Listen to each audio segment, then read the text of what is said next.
Now, in some economic news, and the proportion of Korea's exports to Japan has dropped to a record low this year, with most of the blame being laid at the feet of the depreciating Japanese yen. Hwang Ji-hye has the details.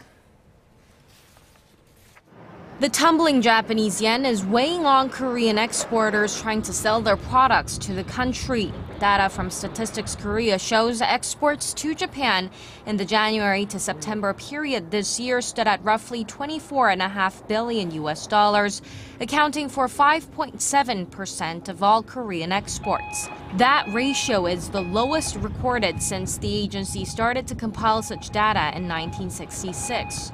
During the same period, exports to China took up around 25%, while the United States made up 12%.